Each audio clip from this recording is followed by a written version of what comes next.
Ooh, Grandma got it going on. Hello, everyone. Thank you all for joining us for Conversations with Women on the Move. We are so happy and excited to be able to bring some of the women from our national television show to life online. And to kick this all off, we have Miss Margaret Avery. Thank you so Oh. much for joining us live. Oh, thank you for inviting me. This is new for me. I've never done this before. This, Facebook on live, yeah. this is your very first time? I'm pretty sure. I mean, Oh, if wonderful. if I've done it before, I didn't know it. And I mean, like I said before, how do you do this? You send a link just like I guess Zoom, huh? Yeah, But I'm glad. I'm glad. It's you learn something every day. absolutely. You're being stretched. We're stretching you a little bit. You sure are.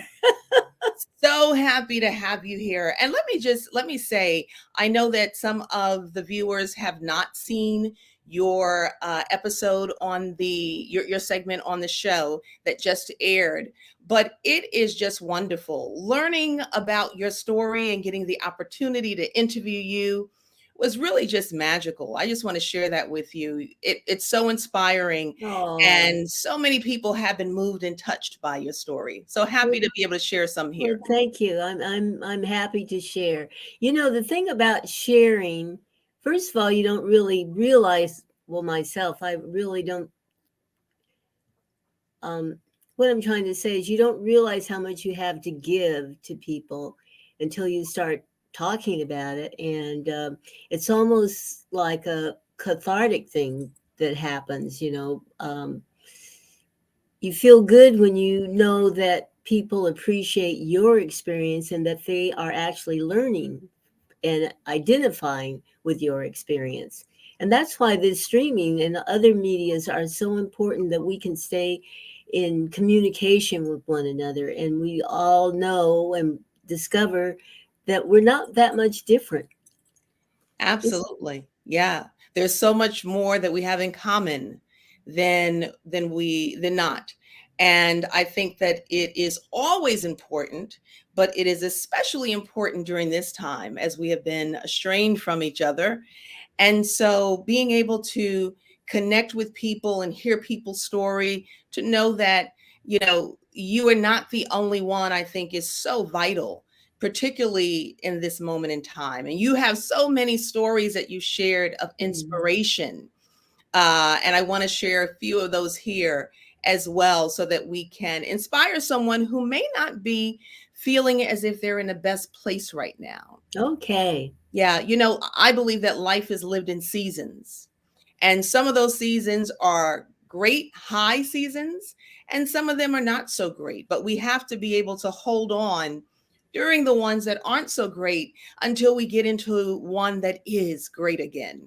Amen. Absolutely. So, one of the stories that you shared that I thought was just so wonderful was around your time after The Color Purple. So, as Um, many of the viewers already, they recognize you from the probably, I'm sure, the best known role that you have had in your acting career, and that is Miss Shug Avery from The Color yeah. Purple. As And go ahead. Why don't you Uh, share a little bit as about? a matter of fact, people don't know my first name. They just call me Shug. Yes. Um, my last name and the character name are the same, Avery. So Yes. a lot of times people will say, well, gee, wasn't that something that Alice Walker named her character after you? And I said, no, dear. It just happened that my name was Margaret Avery and the character was Shug Avery. Yeah. Divine ordering. Divine ordering. Right. Yeah. Share a little bit about how that role became yours. How it became mine? Yes, how you became the Um, actor to play it. Well, it was a pretty lengthy interview process. I think you got that in the other interview, how I had to fight to be seen. Yeah, and please Uh, share it here, Margaret, because many people that see this would not have seen your other. I understand. Well, when I came back from Jakarta, I'd been singing there, and my answering service, and they were big at that time. You're talking about what, almost 40 years ago, Lord. And I had all these messages on there. Margaret, do you know anything about the color purple? You should get your agent on it. And I had about, it must have been a dozen calls. And as I have said before, it's not it's not common for your competitors to call you and tell you about an interview. So I approached my agent about it, and they said, they won't see you. And at that time, it was Reuben Cannon Casting, and he said, no, you're not right for the part. So I read the book and really gravitated towards Shug Avery. I wanted it, and Reuben Cannon had cast me in many other television shows, the episodic TV shows that young people don't even remember anymore. But I told him, I wrote this little note and said, Reuben, if you don't see me, I'm going to sit on your doorstep. I know where you live, and I'm not going to leave until you allow me to interview for that. And so he responded right away, and he helped me. He said, when I read, he said, I know you're not right for the part, and he said that because uh, Quincy Jones, being the producer, wanted a singer actor. And so he says, but I believe that your work is really worthy of seeing. And I must have interviewed, I probably several times. But this is the important thing I want people to know. Once I got cast, now I had the role. We hadn't started shooting. I'm now preparing. But once I found out who all had competed for it, big names, I started just thinking, oh my God, you mean this person interviewed and they didn't want that person? How could it be me? I started talking myself out of the role. Yeah. And I had to get on my knees and just pray, dear God, please give me the courage and to believe in myself. They chose me. Alice Walker wanted me. Don't let me screw this up. And I want people to understand that sometimes we get in our own way. And if you have to go and pray or whatever it is, you got to get your inner strength together. Can you imagine if I had backed out of that? I mean, I wouldn't even have a career today. That one movie, even though I had been working for 20 years, nobody knew who I was. Yeah. But after that one movie, at least people knew who I was. Yeah. So, ladies, trust yourself. Go for it. When you get that opportunity, we used to say, girl, pee. That's an old expression. Only we vets would know. A compliment was you see somebody on the stage and you go backstage and say, girl, you peed. Oh my goodness. I don't know what the expression is today for the young Yeah. people. Well, I think what's so wonderful about that is, we all, whether you're in Hollywood or, in the middle of Chicago living your life, we all know what it is to start to have the self-doubts. In yoga, I'm a yogi, we call it the chattering monkeys that sit on your shoulder, negative talk in your ear. Mm. And so it's important that wherever it shows up in our lives, we take control back Mm-hmm. Mm-hmm. through our own mindfulness, and whether we need to start speaking things or start listening to things or start praying or meditating, we have to do whatever is necessary to keep ourselves on our divine path. And I thank you for sharing that, because it happens to everyone. And you know what? You said something. Even if you can read the daily word each day, because our environment can become so negative and we don't realize how much of that we're taking in. And to be rejuvenated each day is so important, because we've got our bodies, it's the physical part, but it's also the spiritual and the mental part. And that will control the mental, and the spiritual is going to control so much of how we think. And I know that when I'm meditating on a daily basis, and I'm into transcendental meditation. They taught us back in the 70s. It was a big fad at that time. But I noticed that I'm calmer and I'm not as reactive. People, the road rage, I don't have to get involved with that. I'm not reacting to somebody's being negative and then I got to top that. And, you know, that's not godly. And when your spirit is in a good place, your inner strength is there, and you make better decisions, you're more positive. Am I making sense? Absolutely. And you change the energy. And so you Absolutely. attract more positivity to you as Hmm. opposed to the negative. And in many ways, you can help to release someone else's negativity just through you Hmm. being positive in so many ways. Now this makes me think of something else. And you women out there, I want you to know that I grew up in an alcoholic home. I'm getting a little off base here, but I'll bring it back in. And I learned, and it was a single parent that I grew up with, alcoholic, very poor, and we never had anything. I was like at 13 years old mowing heavy lawnmowers to help pay the rent, and it was 50 cents a lawn, and I was doing like 30 lawns a month. I still have the corns on my hands. Mm. But my point is, we were so poor, I never asked for anything because I knew that it would just be pressure on my mom and we didn't have the money.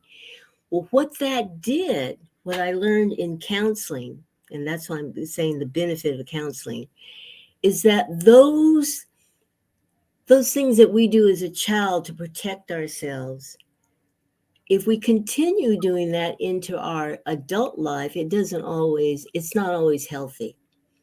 And I learned not to ask for anything. Mm.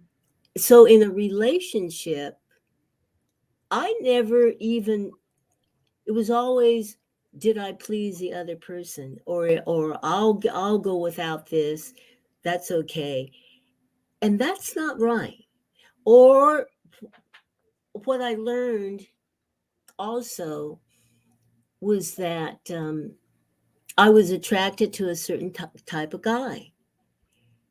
And my baby's father, we divorced. And then 15 years later, I met someone else. He was exactly the same guy, only a different ethnicity. So it was only until after I decided to get my master's in, I thought was going to be education, but this was during the time that I couldn't buy a job, y'all. So Yeah. I And decided, we're gonna wrap back around to that. But I want you okay, to finish this point. okay. So when I decided to get my master's in psychology, oh, it was so therapeutic.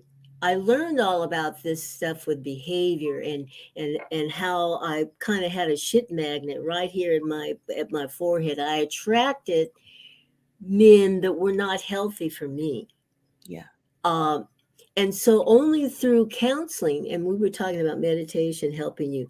Counseling can help you too, ladies, because you find out about yourself. And the guy that I'm with now, we've been together 24 years. Honey, I without the counseling, I never would have noticed him.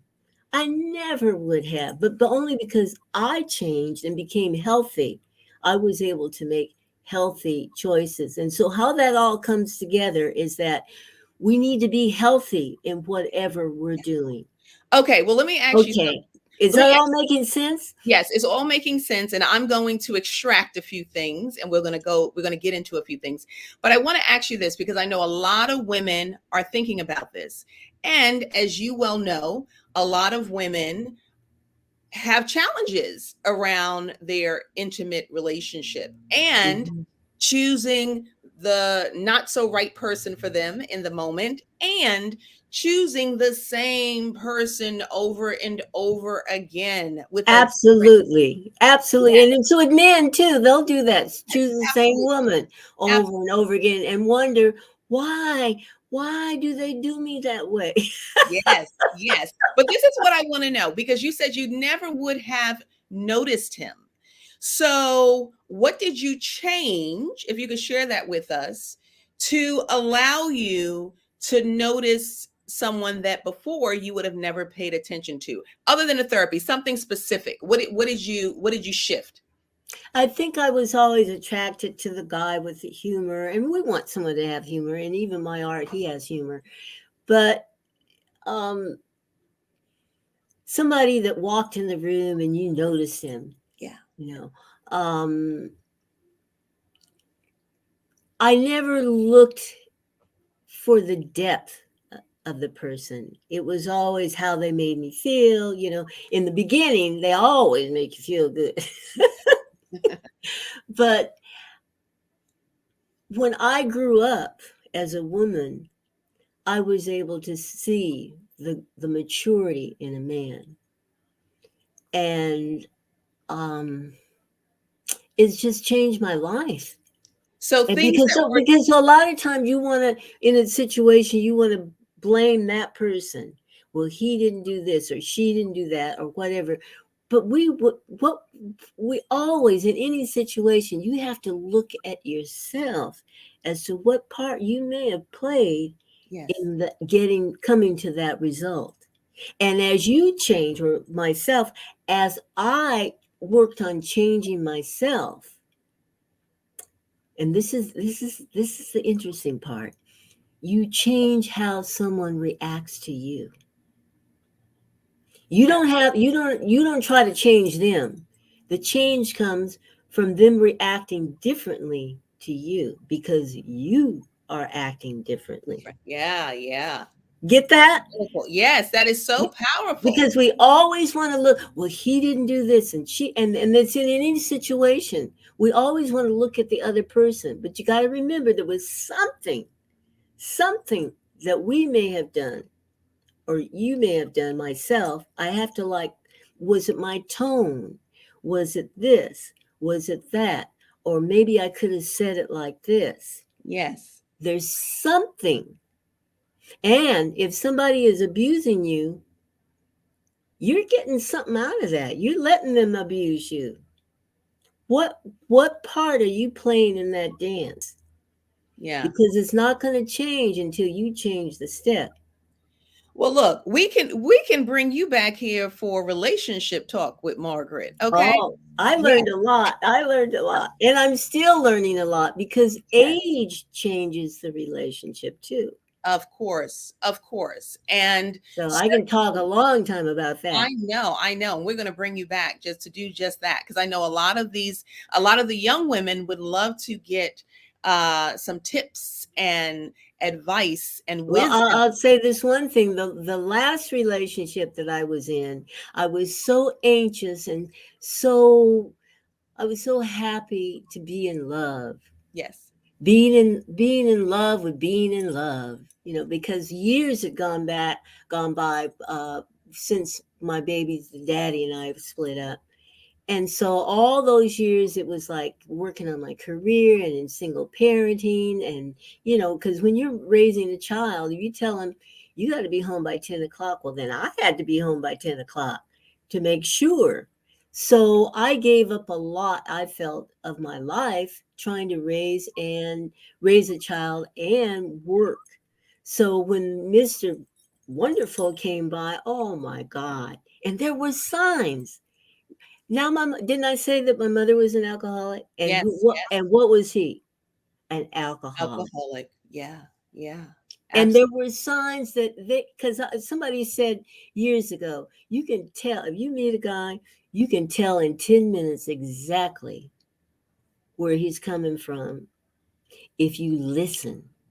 But Sure. ladies, so many times we're so into having a guy in our lives or being in love with being in love like I was, you don't see the signs because you don't want to see them. Yeah. Yeah. You're right. You're absolutely right. And when you start to listen and pay attention, not to what you want to hear, Absolutely. but to Girl, what, girl, you got it. Now you got yes, it. Not yes, what you want to hear. yes, but what they are saying and telling you, because people will show you exactly who they are. Believe them, Hmm. And look believe. at their friends who Yeah, they hang out with. yeah. And please meet their parents. Please, Lord have Well, mercy. that's if they allow you to, because Mark, a lot of people don't want you to meet their parents. Okay, Well, that's a luxury. That's a and luxury for some people. well, you might that might be, but definitely you can see their friends. Yeah, for sure. You could definitely see their friends. So we're going to bring you back to do some Q&A, Q&A around. I probably said it all now. Yeah. But I want to go back to The Color Purple. Okay. And I want to go back to Miss Shug specifically. Now, in the movie, were you singing? No, that was lovely. Oh, 5 foot Puerto Rican bombshell named Tata Vega. And I think she had been singing with the Andre Crouch choir. But we don't look at credits. People today still think that I sang. Now, I may have been able to sing the other song, Sister, Sister, you've been on my mind. The I'm When I was singing, I sang pop and I like jazz, but I never sang gospel. And Tata, she tore the roof down. That God's trying to tell you something. And Absolutely. that's what we've been talking about. God will try to tell you something if you listen. Yes. Just listen. Yes. But she made that scene without Tata Vega's voice. You never would have been drawn to that church scene. Let me ask you a question about what you just stated, that God is trying to tell you something.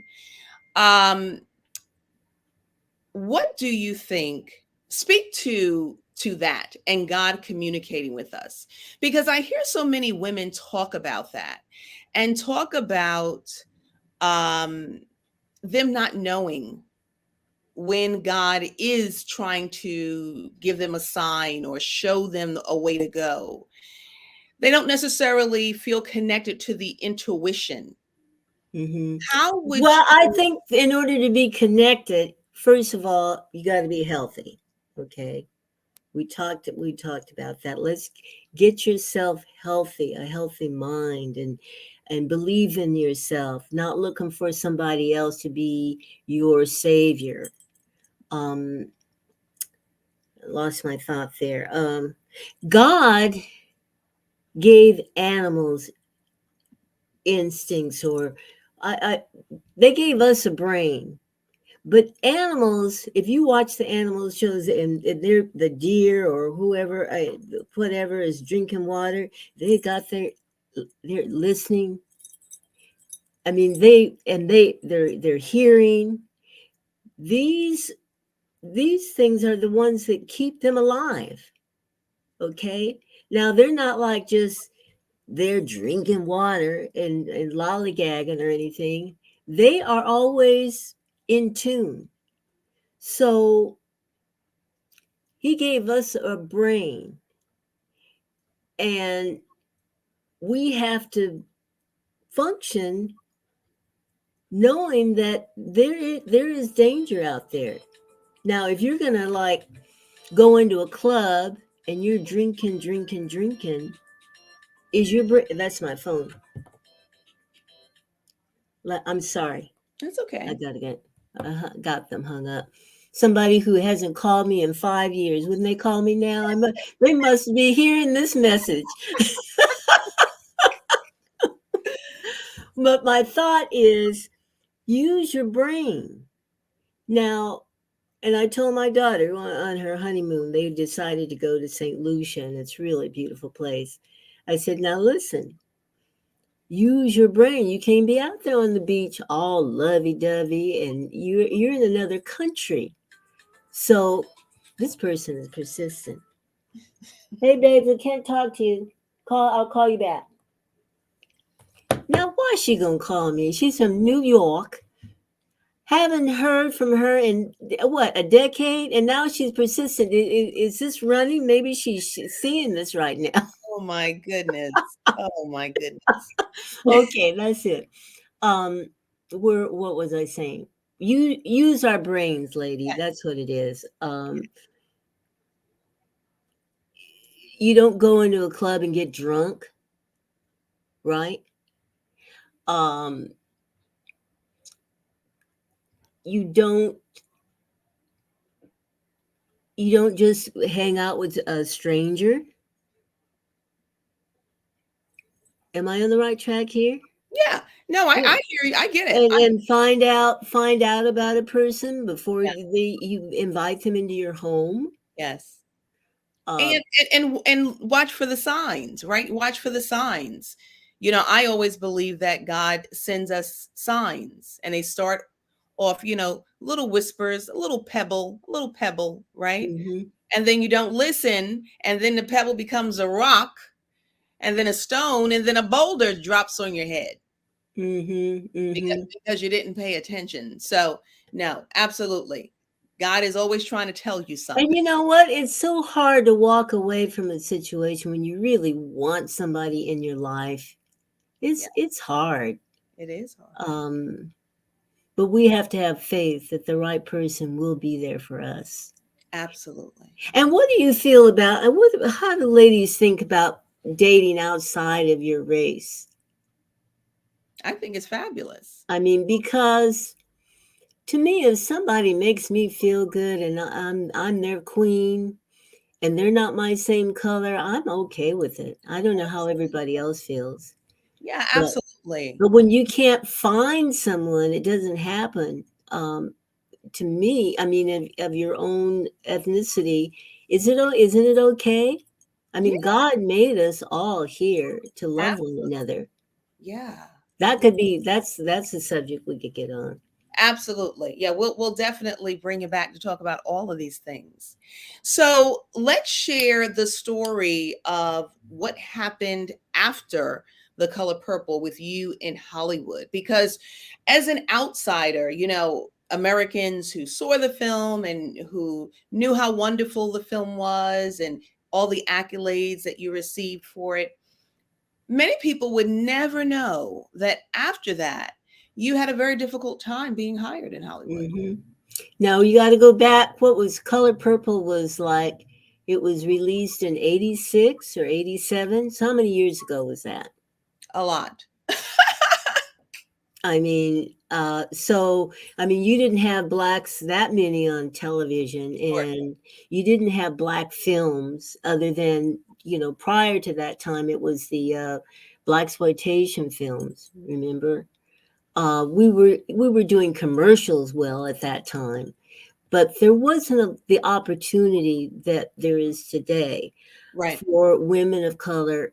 There was more opportunity for the men of color than women, because we'll look at Danny Glover, his career.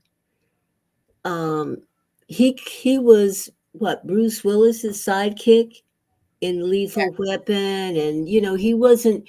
The men of color were not limited to having connection with the black family. They didn't have to have a wife, or whereas the woman of color, the actor, I always would have to be married to someone. As even now, being an older actor, I've got to be somebody's mother or grandmother. It's never really starring. You understand? I do. So after The Color Purple, oh, I was all excited. It was so wonderful being in a quality film, because I'd only been doing television, and prior to that, the black exploitation film. So to do Color Purple, and they fed you well. Oh, that's how you know you're on a good budget film, when they feed you right, honey. Right. So And I used to tell Whoopi, here we were way out in the country of North Carolina, not that far from Charlotte, but on the outskirts.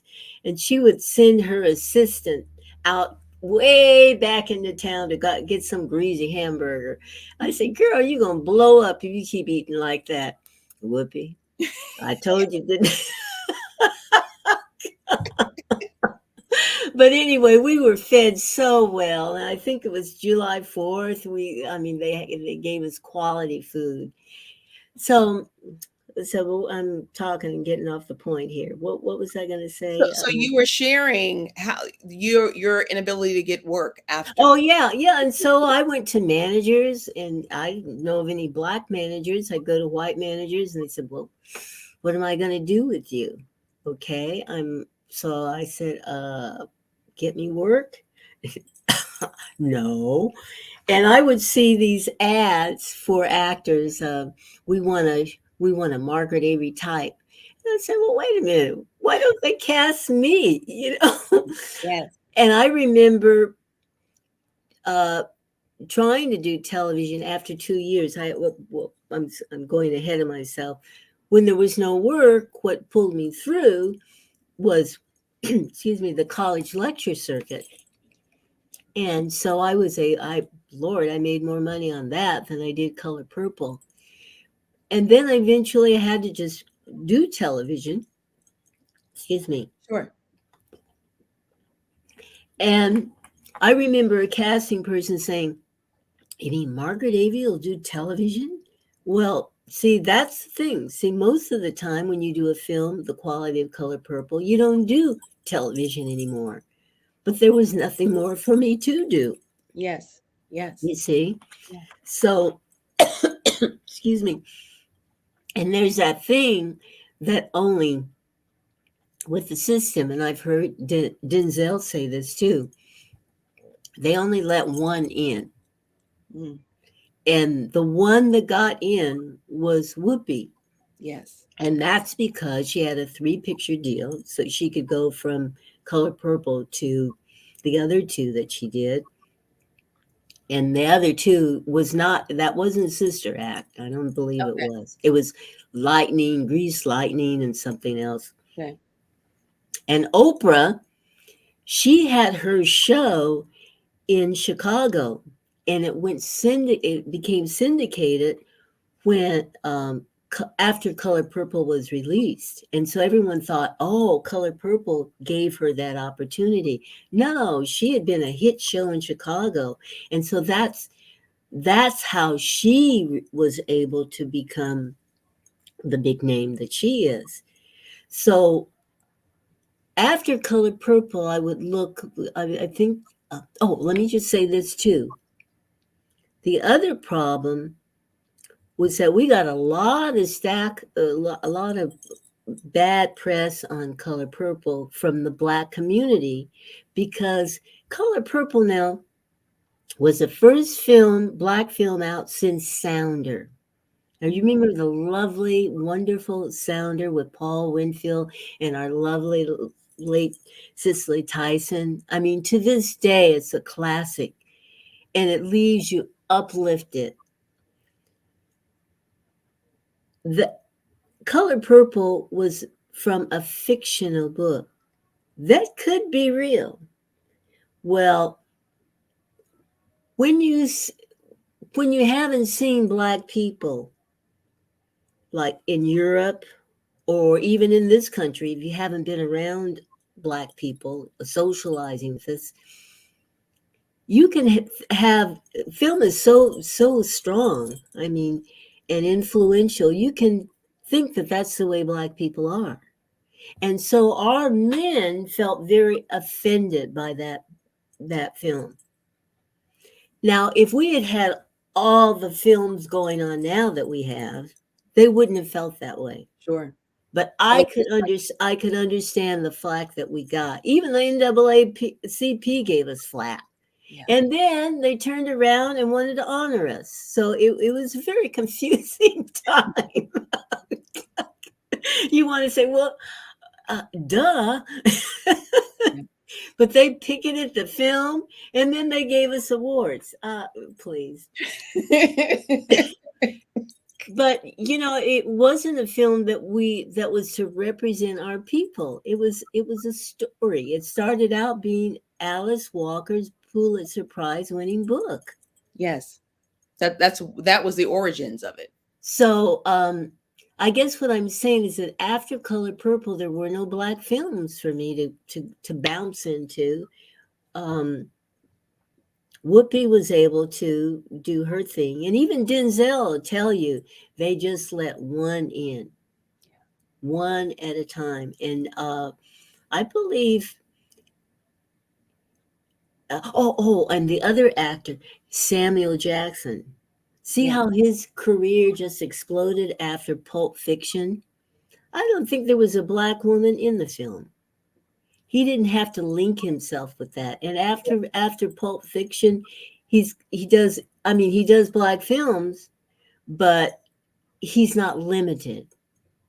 Well, speaking of Samuel Jackson and other wonderful actors that you've mentioned, you've been linked to some extraordinary leading men. Yes. Who was your favorite? Who was your favorite? Oh, just a sweetheart, Richard Pryor. Richard Pryor. And that's when I learned how a person can be on stage one way, but when off stage, be a totally different person. He was so shy and such a sweet man. I have a story where I was the country wife in Which Way Is Up, and Lynette McKee was the city wife, and Richard and I, our scene, we had a bed scene where we both were in bed, but in those days you didn't show anything like today. Lord have mercy. But we both, just before shooting, we were both looking for a place to kind of like, if you got to get in bed with somebody, you're going to be checking out your arms and whatever. I mean, now it's a little personal. And I was trying to go to a room, and Richard was putting deodorant on, and I was like putting makeup on my corns. And we were both laughing at each other. He was just such a human guy, and just a wonderful guy to work with. Except that he was spontaneous, and I was right off the television, and that's you have your lines all pre-memorized, and Sure. you know what you're going to say, when you're going to breathe, and television directors just say, okay, on this line you go over there, and by the second line I want you to be here. That's the extent of your direction. So with Richard, and I think I shared this before, comics are so spontaneous. We were about to shoot the first scene, and he says, wait. Michael Schultz was the director. He says, oh, wait, Michael. I know. And he goes over to Michael and he starts whispering, I'm going to do this, and then I'm going to do such and such. And Michael is just chuckling, yeah. And Richard passes me, and I said, but Richard, and then what do I do? He looked at me and he said, I don't know.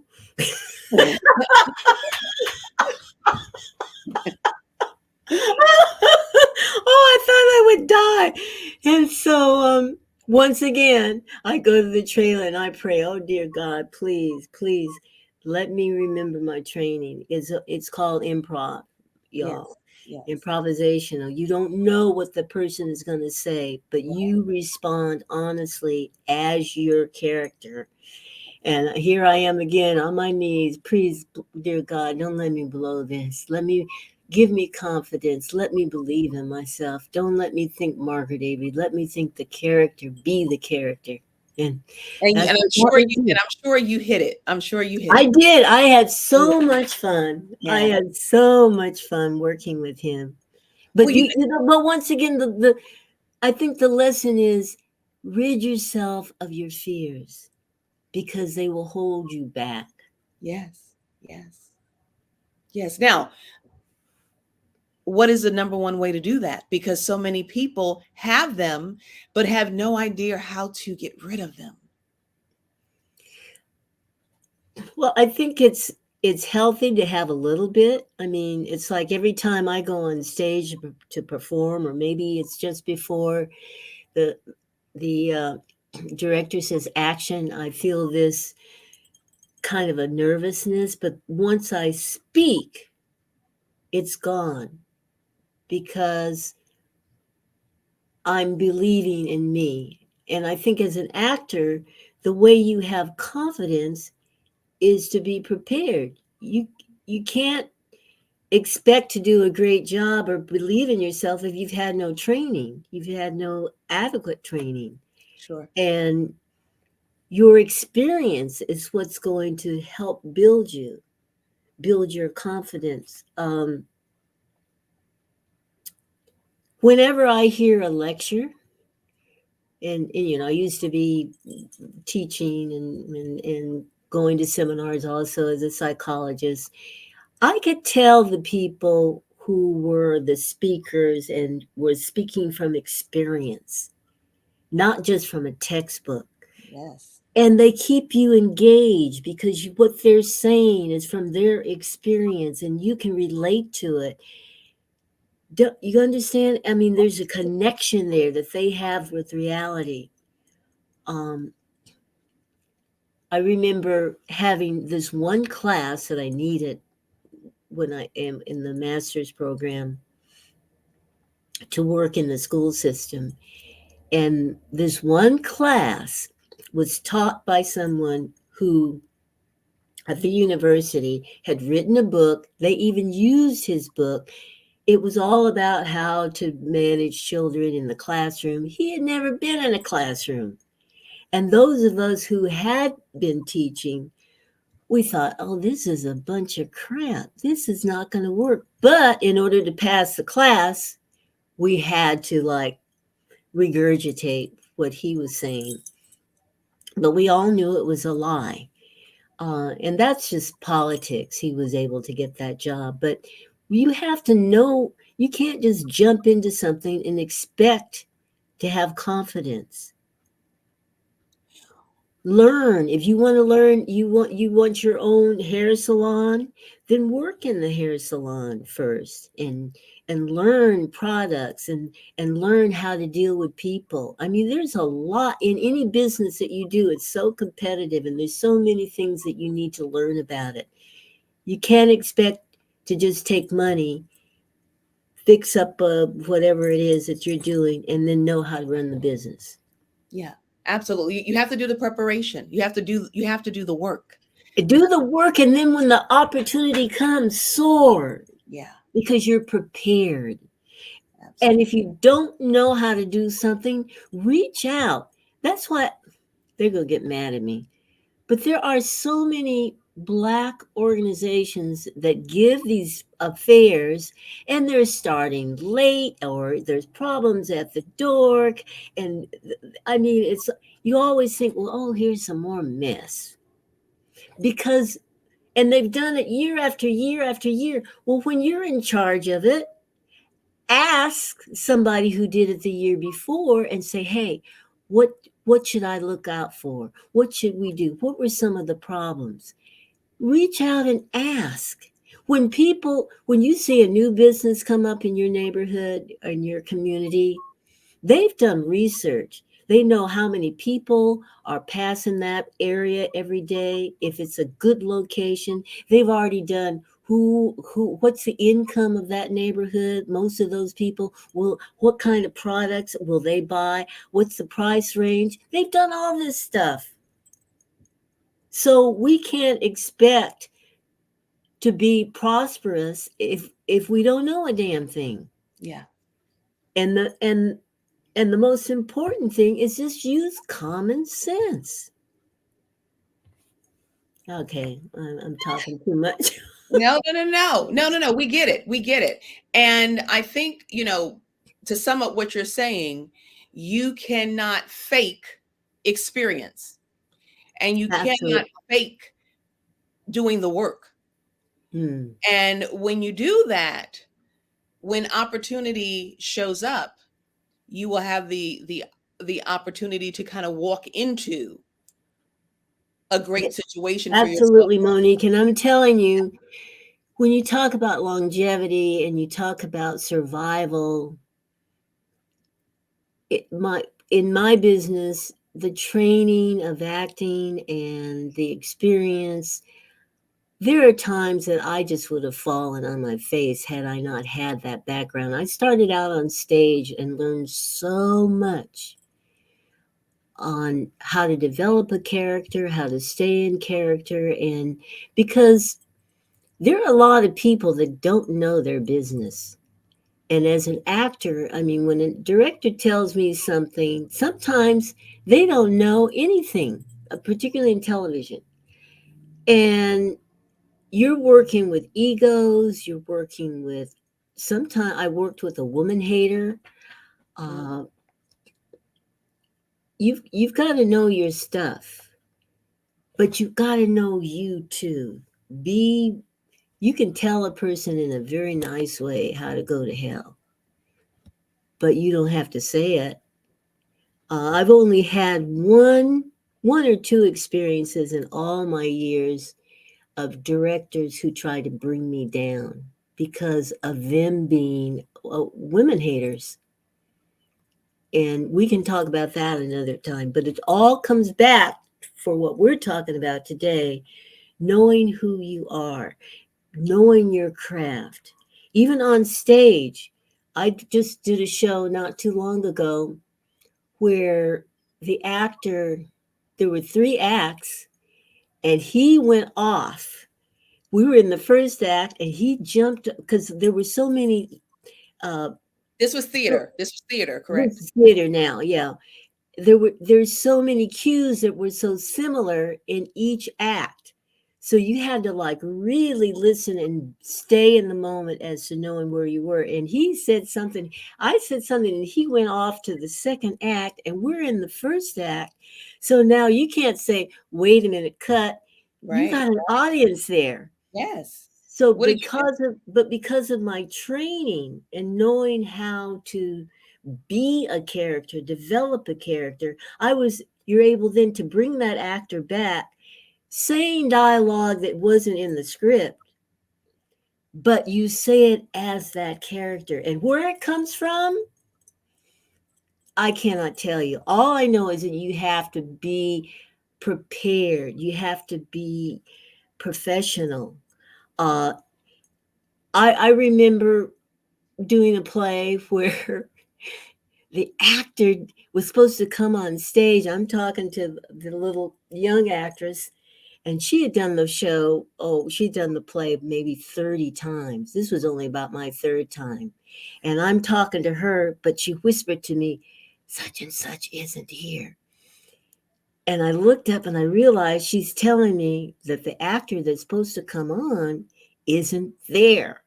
So now, in character, I got to make up dialogue. Right. I could never have done that had I not really understood my character.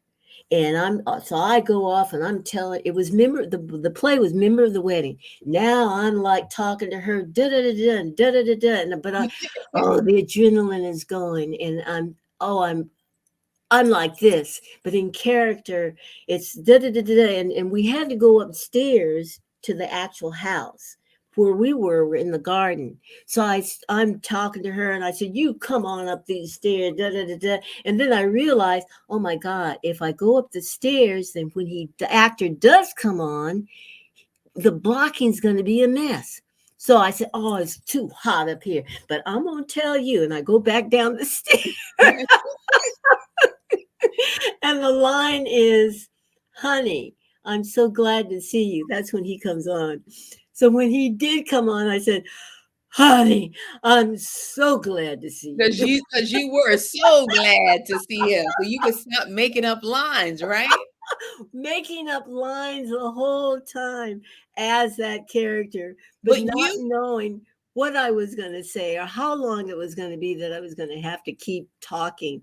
but you were so fabulous, and you And are the audience never knew. They Yeah, never I'm knew. sure they didn't. I'm sure they didn't. And you have obviously you've been in Hollywood for over 50 years now. Can you even believe that? 5 decades? I know. I've been in my home 51 years. God. Amazing. How beautiful. How what a blessing that is. It What a is a blessing. It is a blessing. And I don't complain. Not only because of what's happening in other parts of the world, Ukraine and those people, but just knowing that I appreciate my blessing. I appreciate God giving me the confidence to go after a dream that I really didn't know if it was going to be possible or not. But the fact that I had the courage to come to Los Angeles, leave the Bay Area, and didn't know a soul here. Nobody was on television of my color. Nobody was doing commercials of my color, but just believing from Sidney Poitier doing, he won the Oscar for Lilies of the Field. And I'm believing, okay, I think I was in college then. I said, boy, it's going to open up. And then after I started teaching, Diane Carroll got her show called Julia. Some of you out there, you're too young to remember. yes, But I remember Julia. but for her to have her own show, and I was teaching then, and I said, I either got to go to New York to try to do stage, or I've got to go to Los Angeles. And I Yeah. decided Los Angeles because it'd be easier to be broke and down and out in Now warm weather than cold. what was it about acting specifically that pulled you for you to know that that's what you wanted to do and focus on? I think it started from childhood. I was an only child, and back in the 50s, we didn't have a vaccine for polio. And my mother was afraid that I would catch polio. And so when I got in from school, I had to like go straight to bed and get a rest for an hour. And then I had to practice my piano lessons. Okay. Um, so I spent a lot of time alone. I didn't have brothers or sisters, and so I would keep myself company by doing what I learned later found out was monologues. I Mm, would play with my dolls, and I would talk to them and da da da da and da da da. wow. So when I got to as far as high school was, uh, I went to an all white school in San Diego. Uh, it was a ritzy school area. I went there only because the naval housing ghetto that I lived in had that jurisdiction. I had to go to that school. Not that I lived in that neighborhood. I Sure. buzzed in there, and so I got a terrific education. But the plays that they did all white plays. I could only do one liner maid roles. So, but the way I excelled was to participate in the high school competitions. And so I would come back with these trophies: first place in oratorial interpretation, dramatic interpretation. And And so that I was knew that was my calling. yeah. But Yeah. my mother was saying, "Oh, no, no, no, no." And I think I've said it before because she said to me, no, we got enough. Because I wanted to take voice lessons and dance lessons, and she said, we got enough of colored folks singing and dancing. You can do something that's legitimate. And she considered acting to be legitimate? No. No, no, Oh, no. oh, oh, no. And at that time, now remember, Monique, at that time, what was offered for women of color? So you were either a social worker, a teacher, or a nurse. And I couldn't stand the sight of blood, so I knew that was out. And I really loved working with children, so that was a automatic thing. So for Hillary Clinton uh, to have been an attorney at that time. She went to law school, but that was nothing that someone of my stature would even think of Sure. doing. Mm-mm. What are So what are so when I did see the movie, my 25-cent Saturday matinee was seeing Harry Belafonte and Dorothy Dandridge in Island in the Sun, and they also did Carmen Jones. And that was my first time seeing a woman that was skinny of color. And I said, "Oh, I can relate to that. Maybe a skinny black woman can be in movies." yeah, yeah. You know, and that's really important because what we know is that when people see, See, it's not when people hear about people. It's when people actually see what someone else can become, mhm. then they believe in the possibility of them being able to do it for themselves. And you know how God is so good because Harry Belafonte, seeing him with Dorothy Dandridge, and can you imagine? I got to work with him. Yeah. Now, see, this is the inequity of Hollywood. You know how much older he was of me, but I was able to be his wife. Um, what was it? White Man's Burden, I think that's what it was. But I was able to tell him, "Hey, you really inspired me, and thank you so much." Oh, that's beautiful. That's so wonderful you were able to do that. You had the time to do that. Hmm. Share with us some of the challenges that women actresses of color still face now in Hollywood. Hmm. Okay, I'm no longer that young ingenue or the leading lady. After, regardless of color, after 40, you're going to start having some challenges. And if you can still keep working after 50 and 60, it's like, As you have, as you but are. the parts aren't there, like they used to be. So the challenge for me is that there just aren't many roles for women over 50 and 60. I mean, shoot, I'm looking at, and God bless me, I'm going to be 80 in a couple of years. So, and I say Yeah. that honestly because television exposes it anyway. Yes. There are no secrets. So, yeah, ladies, I'm going to be 80 and I embrace my age, but film doesn't. Hollywood doesn't. They know that if once you get over 40 or 50, forget it, you're history. And one of the things that's a problem is that we have our writers are mostly men, and the men write about their experiences. We need to have more women writers and older ones who will write about the older woman experience. So I'm at a crossroads right now, and I was thinking about getting more involved with producing. There is a film that I'm doing. We shot it. It's got to be coming out pretty soon. It's called Juneteenth, and I got to do some comedy for a change, not Wonderful. getting stuck in the Wonderful. drama. And it's starring myself and Antoinette Robertson. She was one of the stars of Dear White People. Some of you know Wonderful. her. Just a lovely woman. She took care of me on the set. I was truly her mom. She made sure that things were right for me. Thank you so much, Antoinette. We have some questions coming in. Oh, we do? Doers. Okay. So let's go through some of them. So let's start with this. What historical character would you play if you had the opportunity?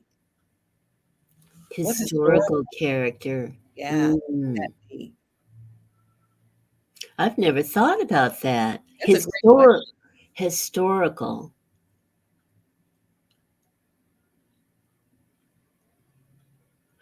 Because I love the outdoors and I love being physical, I'd like to have been someone who helped get the slaves across the country walking and the danger of it. And What so many people don't know about you, and I've learned, which and I think it's so wonderful, is that you are really an activist. mm, And I think, so many people don't know that about you. What has moved you in that direction over the course of your life? um, back in it was the 60s. I was I lived in San Diego. That's where I grew up. And my mom said you should know more of your family in Oklahoma. So I want you to go to Oklahoma for the summer and be closer to your grandparents and all of that. So I get on the Greyhound bus. I don't know if we have Greyhound buses anymore. I think so. I don't know. And I get as far as New Mexico and I meet these white kids. They were like probably 18 or 19, but for me being like 13, they seemed really older. And I'm at the they have these stops where you can get donuts and coffee, in a little cafe or wherever at a bus stop. And they were talking about what they were going to be doing, and I could hear them, and I overheard, and I said, "Wow, can I go with you?" And they said, "Sure." Well, was that the dumbest thing to do? I mean, well, anyway, they go to Mississippi to work with voting rights and so many. There was so much going on then, and me, I grew up in California. The racism I hadn't really experienced at that time. Show you how dumb I was. This was when we're all loaded in with the Volkswagen. Remember the Volkswagen station wagon? I, Yes, I don't yes. know if people remember that, but that's where we were basically sleeping. And that was because we would pass motels and they'd say vacancy. And I said, "Oh, there's one." And they would keep passing it up because they knew what I didn't know. And that was that they weren't going to let me go in there, and they didn't want me to sleep by myself in the van. That's how dumb I was. So anyway, I'm a part of SNCC and the Freedom People. We're going to change it being a Mississippi. I get down there and we go to court. A lot of the kids were jailed, and in the courtroom, there's only there's no American flag at all in the courtroom. It's just a Southern flag. And I happened to be seated in the courtroom. It's just a little place in back of the sheriff of Itabena, Mississippi. And every time they'd say something in court that was really racist or ridiculous, even at 13, I knew that I'd be back and say, "Oh, that's ridiculous. Why are they talking like that? Now, isn't that horrible?" And the redneck sheriff is looking back at who that is talking, this little stupid little girl. Honey, we get back on the bus and I go and the neighbors let different kids stay at their places. We didn't have hotels or anything. I wasn't back at my place 10 minutes when some of the SNCC kids were talking about, Margaret, you got to get out of town. The sheriff is looking for you. The sheriff is looking for you. Well, that you didn't want to go to jail, because if you did get out of jail and not disappear, you were lucky. Yeah. There were a lot of white kids, mostly Jewish, who were released from jail and you never saw them again. Mm. So in order for me to get out of town, they snuck me out of town. And one of the experiences I had, I still have the scar on my arm from a German Shepherd biting me. This was when we were trying to get our rights to just vote, or your right to eat in a restaurant. And I'll never forget that to this day. So since then, that experience made me aware of how bad things were. I didn't really realize how racist San Diego was until I was in high school. Uh, we had the San Diego Union and the San Diego Tribune. Blacks were not allowed to be in that paper unless it was a crime committed. So, and that was primarily why I left San Diego and went to the Bay Area, because when you find, I think I was angry at myself that I was so ignorant, never seeing the racism before, thinking that you're equal and then finding out that you're not. But now I'm hoping that I'll be able to get involved with the fair fight that Stacey Abrams is has been involved with, and also I'm hoping that she's still going to run for governor in Atlanta. We have so much at stake now, and I think that's one of the reasons I'm not as interested in acting right now, because acting's always going to be there, but our voting right, people, they're taking it away from us. They are taking it, they're finding a legal, horrible way of doing it. And if we can't vote, we can't ever change anything. And I'm just hoping that the young people won't be discouraged and not vote at all. Taking away all the places where they drop the mail, the vote, Sure. The mailboxes. the mailboxes, making it rules that it's against the law to give anybody any water or food in line, and making it so that you have to spend. My daughter, who lives in Atlanta, she was going outside of her area to vote. And in the white areas, it was like, what? She said she waited 10, 15 minutes. Whereas in the black areas, it was hours. So now they're changing that rule that you can't even go out of your own neighborhood to vote. Yes. It's horrible. And I just hope that more young people are aware of what's happening. I look at Instagram, and I'm not putting Instagram down, although I haven't been on it for a while. I wish that we could be as excited about what's happening with the vote and what's really going to direct our lives and affect our lives for the next generation, as excited as we are about what somebody's wearing. Absolutely. I Yes. mean, and I don't mean to put it down, because I was into it too, wearing,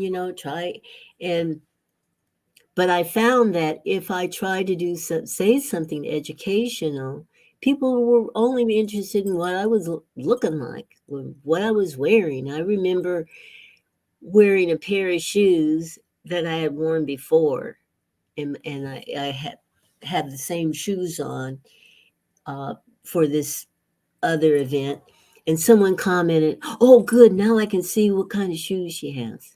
Yeah. So it's important for us to unite, or we're going to wind up with another Putin in charge of everything. Absolutely. Yes, absolutely. And we have to stay vigilant with it. We have to stay Absolutely, vigilant. yes, And yes. that's why I it's so feel so badly when people say, "Oh, I never vote. Nothing's ever going to change." But we can't change things without the vote. yeah, absolutely. And we can't change things without each other. Oh, thank you. Absolutely. So we have I so much appreciate you in this show, because we need to be able to communicate, yes. even with or without our friends, but just be able to put it out there, how we're thinking and feeling and growing, and how do we help change things. And allow our stories to inspire others so that they can move through whatever dramas or traumas that may Mhm. have been weighing them down, so that they can reach their highest level. And that's one of Absolutely. the wonderful things that this show does through the stories that we tell of women. So Thank I you for want that.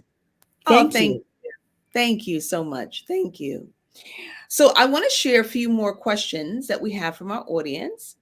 I'm going to shift gears a little bit. You were just talking about Instagram and all of that. Well, they want to know, how do you keep yourself looking so great? And yeah, especially during all of what we've experienced.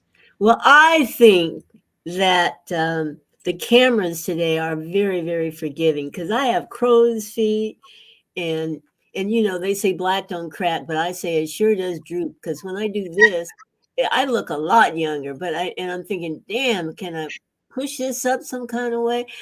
And um, I one of these days, I always say I'm going to look in the mirror, and everything, all of those horrible teen years that my daughter took me through, is going to show on my face finally.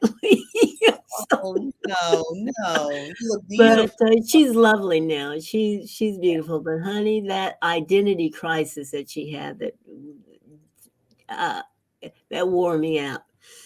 Yes, yes, I understand. I So understand. all you women who have daughters like that, or sons, hang in there with them. Hang in there with them, because they'll grow out of it. Absolutely. Yeah. And now you adore your daughter, and I know you get to spend a lot of time with her in Atlanta. Oh, but let me say this. Yes. It's not expensive products that I use on my face. I just I think the main thing is because with acting, we use so much makeup. Take that makeup off regard every night. Never go to sleep with your makeup on, because that's when your pores open. So just keep your skin clean and moisturized. And I've even put Crisco all over my body after a bath, and they they've got the odorless kind now, but so that you don't go to bed smelling like fried chicken. Oh my But goodness. but that could, Crisco? hey, that Crisco? could be a good thing though. Cris- Crisco? Oh my God. Crisco, but now they have the odorless, but the trick is to keep yourself moisturized, and while your pores are open, oil yourself down. Okay. Well, I've never heard that one, Margaret. I think I'm gonna skip that tip. Skip I that. got that from a little old white woman. She was giving me a manicure in Texas, and her hands were so soft. I said, "Oh my God, how do you do that?" And she shared that trick with me. Wow. Crisco. Well, thank you. Well, thank you for sharing that with the audience. If anyone tries it out, let me know how that goes. You let me know how that If you have a wonderful mate, get the kind that smells like fried chicken. You'll have a great time. Oh my goodness. You are a hoot. You are a You hoot. got to stay young now. You got to stay young. Keep everything Absolutely. alive. Absolutely. Well, one of the more recent roles that you've had that so many people have loved you in was being Mary Jane, being the mother Oh, of Mary Jane. Can you just share a yeah. little bit about that experience with us?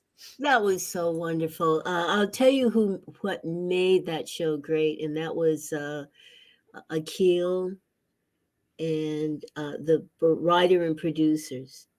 And it changed after the second season, when they were no longer involved. Yes. We still have the same storylines, but um, the love in it, and hopefully the audience didn't feel that.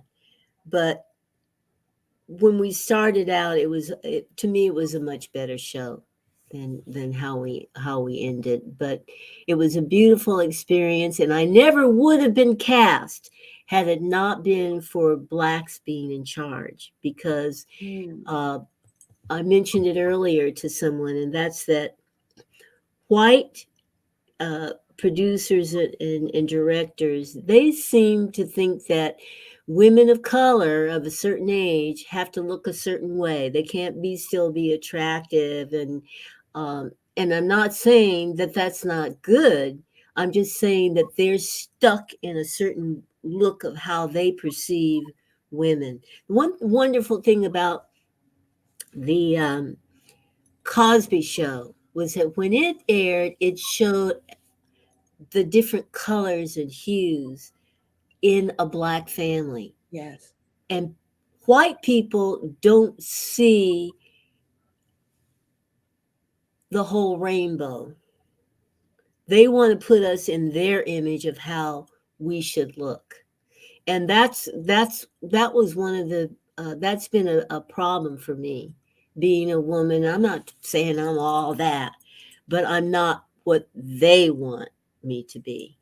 And I've said, hey, I can't be gaining weight because I've got diabetes in my family. I have to take care of myself, and I have to be me.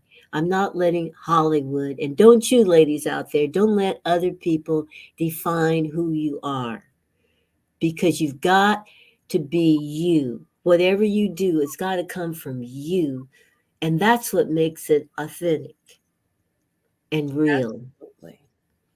And Miss Margaret, you are real. You are Well, real. I try to be. As a matter of fact, sometimes I'm just too real. Well, we appreciate it because your words, your knowledge, your experience can really be a gift for someone else in what they're doing or what they're preparing in their life or their Mhm. career. And it's really important that they have information with authenticity and honesty that really matters, that can move the meter for them. And so Mhm. your honesty with us today, and of course in our interview for the show, has just been a great blessing for us. So thank you so Oh, much. Thank you so much. hey, my blessing, my blessing. I appreciate the time and to be able to share, and it makes me have introspective about myself. I mean, we're always growing, and we always have to be willing to learn. And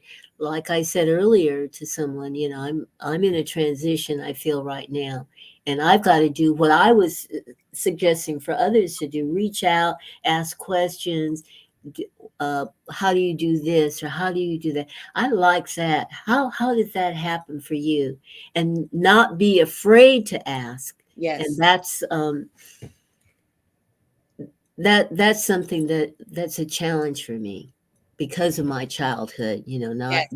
not not able to ask for myself. So And so we're always learning, ladies. So, what will you do? Because this is a perfect question, since you share that, and thank you for sharing that. So, what will you do to get yourself to actually do it? Because it is tough for you.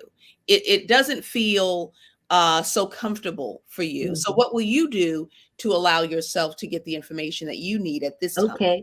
Well, first of all, I got to figure out what is it I really want to do. Okay, because I'm in the twilight years of my life. Yes, I don't have the years ahead of me that I have behind me. So what's important to me? That's the decision I have to make. I know that the political thing is very important to me. So I want to go after that. But as far as the business goes, I think the producing thing would be good for me. I am cited as one of the executive producers for Juneteenth that's coming up, that light wonderful. comedy that I did. Congratulations. Thank Congratulations. you. And that's my first and only executive producer credit. But as I was saying to your producer, I would like to get behind, the scene and Yes, put some things together. There, like you said, we have stories and we have history that's not being written about, and there's plenty more. It's opening up now, and what I don't want to see is that all the opportunities that are happening now to start shutting down, because sure, that's happened before. sure. So if we can keep those doors open with curiosity and the intelligence and the drive to do it, that's the only way it's going to happen, because if we don't do it for ourselves, nobody else is going to do it. Absolutely. Absolutely. If we don't tell our own stories, and even with all the stories that are told, there's still so many others that are not, that are still missing, Absolutely. that are still missing. And that's where we have to bring many of the voices to life that we don't currently hear from. We have one more question before we wrap up. And let me make sure that I get it correct. How do you maintain yourself financially in such a tumultuous business? That's Yes. a good question. You know, like I said, I grew up in poverty. And so Christmas was a nice Christmas dinner and a tree. We didn't we didn't have money to do gifts. So even today, gifts at Christmas isn't important to me. It's getting friends together and family around food. That's Christmas for me.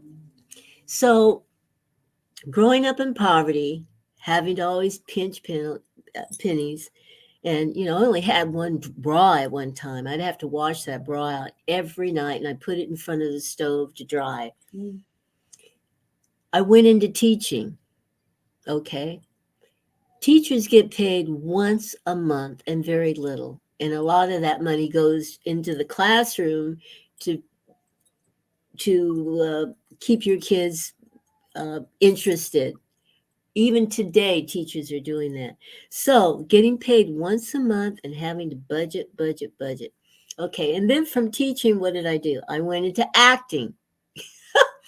Okay, so after each job, I'm wondering, okay, how long can I live off what I just made? So, I really, even to this day, I have a poor woman's attitude. I mean, about money. It's because it's almost as though, okay, Margaret, if you waste your money and do this, you might be sorry. And what happened? COVID hit. Okay, getting ahead of myself. I started investing in a retirement thing. Get yourself a good person. I didn't start until I was what, early 40s, and that's what keeps me going now. Uh, Coupled with the Screen Actors Guild pension. See, for years, I always was able to qualify for the Screen Actors Guild health insurance. I just barely would make it by. But that did nothing for my pension. When you barely get by, or, and I know that even today people are saying, well, I can't put anything away because I can barely make it.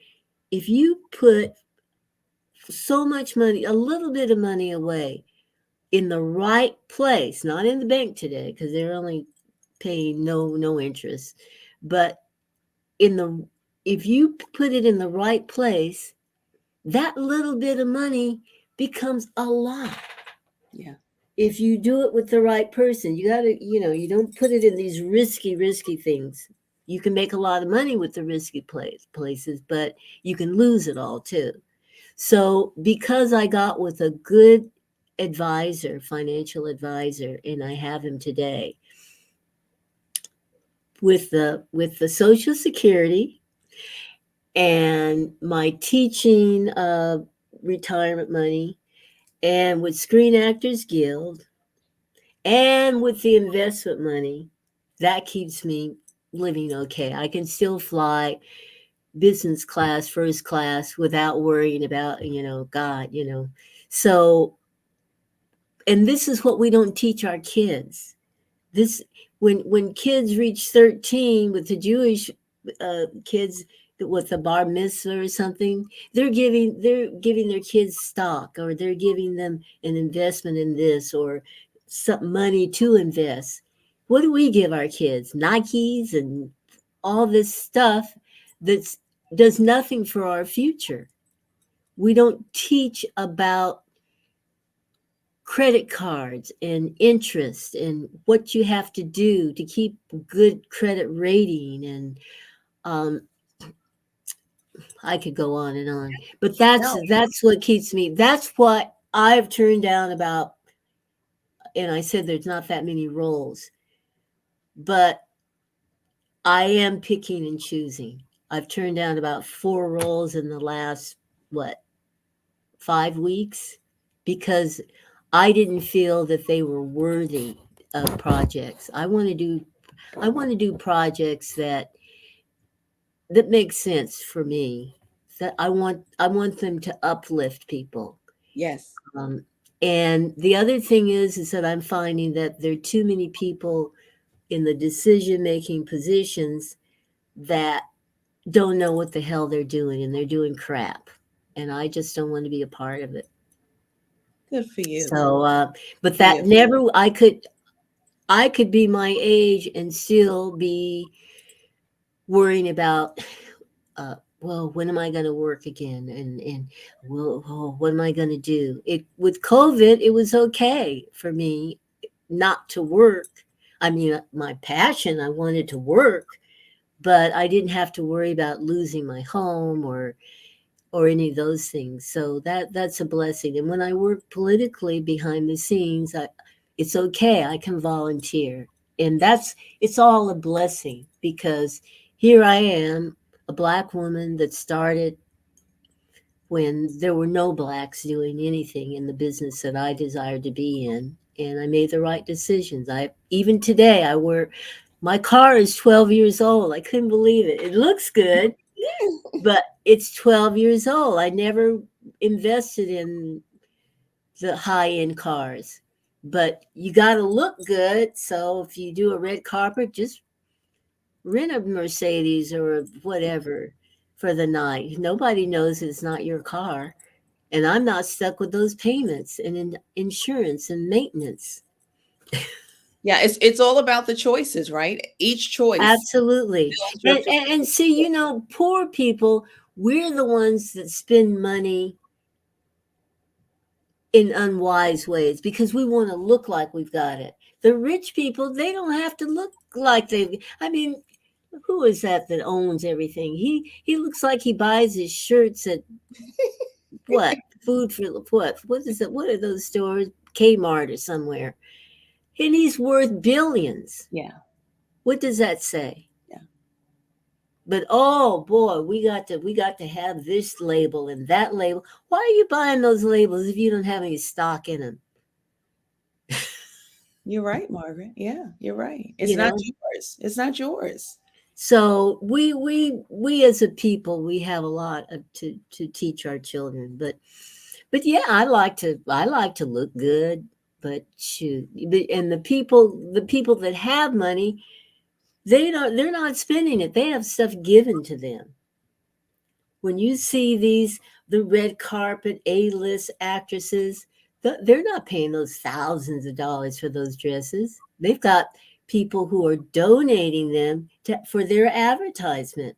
Yes, So the more money you have, the more money you can make and keep. absolutely. Yeah, absolutely. Yeah. So I know I've gone over, No, Lord.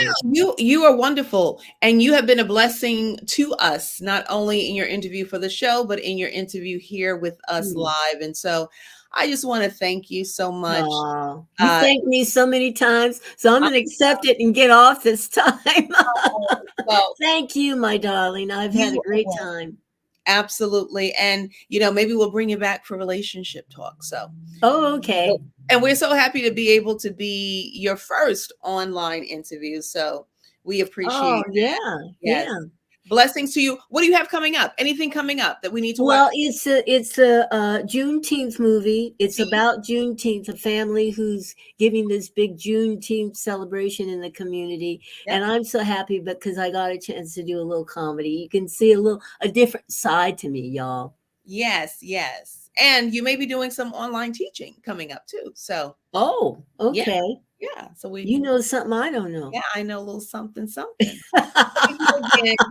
Enjoy the rest of your night, and Okay. we look forward to bringing on some more women on the move from our national television show. So Okay. Well, bye, people, and I hope I was able to give some of us or you some insight. absolutely, you've blessed many people today. Thank you. Take Thank you. Well, care. that's my blessing. Wonderful. Bye bye. Bye. I'm gonna